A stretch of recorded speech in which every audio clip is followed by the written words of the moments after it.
দেখুন, বিধানসভা নির্বাচন, এখানে বাংলার উন্নয়ন কি হয়েছে আর এখানকার বিধায়কের কি উন্নয়ন হয়েছে, 5 বছর যিনি বিধায়ক ছিলেন তার কি উন্নয়ন হয়েছে। আমরা তো এতদিন মুখে বলতাম যে ব্যক্তি ওনাদের উন্নয়ন হয়েছে, বীজপুরের মানুষের উন্নয়ন হয়নি।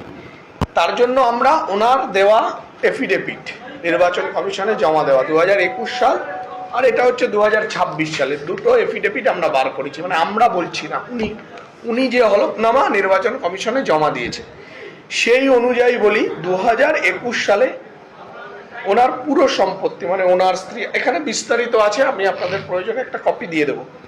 2021 সালে ওনার পুরো সম্পত্তি ছিল 8,30,00,000, 8.31 করোড়। 2026 সালে সেটা হয়েছে 14,32,00,000। তাহলে এই বিধায়ক আর ওর পরিবারের, মানে এটা ওনার আর ওনার স্ত্রীর পরিবারের সম্পত্তি 5 বছরে 6 কোটি টাকা বেড়েছে। 5 বছরের সম্পত্তি 6 কোটি টাকা বেরিয়েছে। নির্বাচন দপ্তরে যা হলফনামা উনি দিয়েছেন।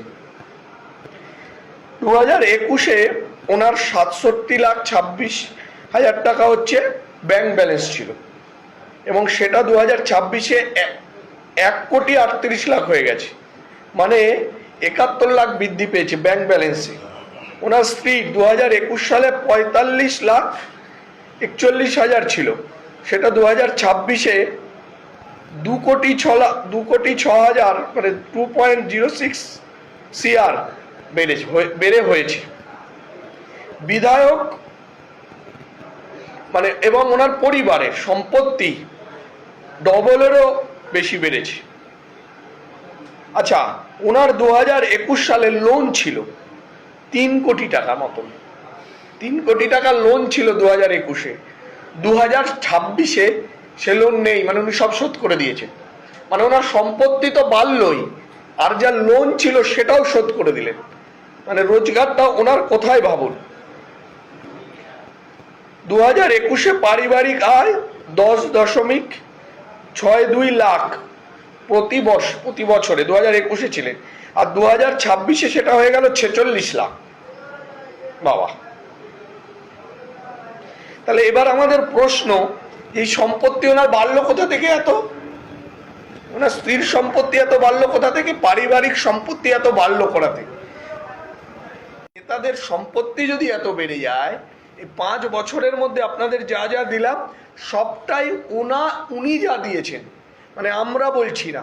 সেক্ষেত্রে ওনার সম্পত্তি ভাবুন যে 21 সালে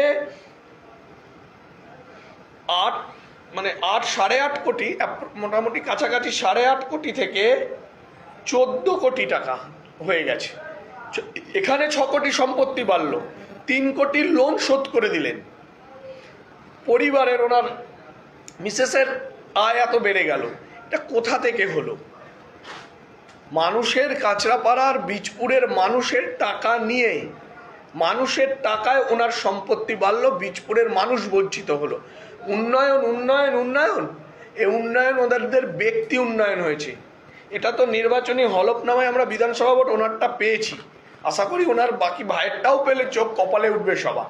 এবং এটাই আমাদের বীজপুরের মানুষের কাছে প্রশ্ন, যে এই যে দেখুন আপনারা, যে বীজপুরের মানুষ বিচার করুক, যে 5 বছর রাজনীতি করলো, সবে 5 বছর বিধায়ক থাকলে তাদের সম্পত্তির পরিমাণ লাভ মেরে মেরে বাড়লো।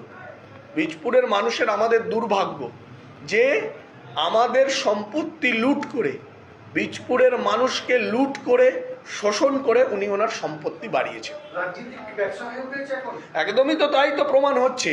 তাহলে এত টাকা সম্পত্তি, উনি কত টাকা মাইনে পান? এত টাকা সম্পত্তি বাড়ে কি করে? ওনার পারিবারিক সম্পত্তির টাকা এত টাকা বাড়ে কি করে? এটা কোনো চারটিখানি ব্যাপার? কোটি টাকা, বাপরে বাপ, আমরা তো শুনলে মানে আমাদের কি লাগে, কোটি টাকা। আমি তো দেখিও নি একসাথে হাতে, আপনারাও মনে হয়। এটা জানি না মাইনে কত হবে, লাখখানেক টাকা হবে, সেই হিসেবে তো এত বাড়ার কথা না। আর কি ব্যবসা আছে, এমন কি ব্যবসা আছে যে একটা জনপ্রতিনিধির সম্পত্তি এইভাবে বেড়ে যায়?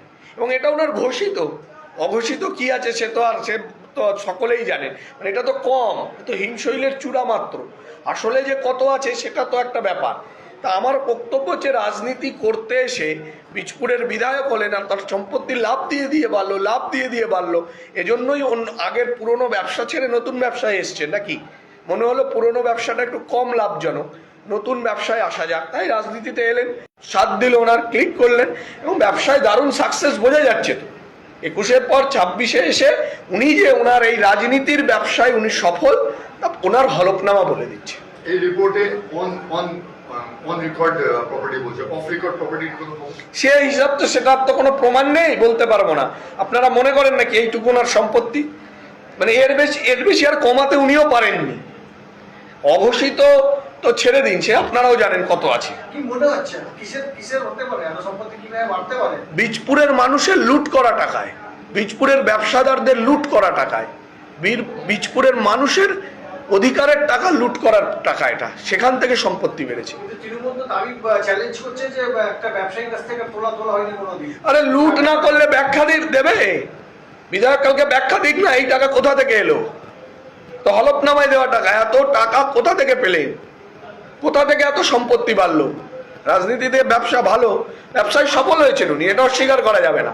কিন্তু আমাদের দুর্ভাগ্য যে আমরা আমাদের মানুষ, বীজপুরের মানুষের টাকা লুট করে ওনার সম্পত্তি, আমাদের রক্ত চুষে ওনার সম্পত্তি বেড়েছে।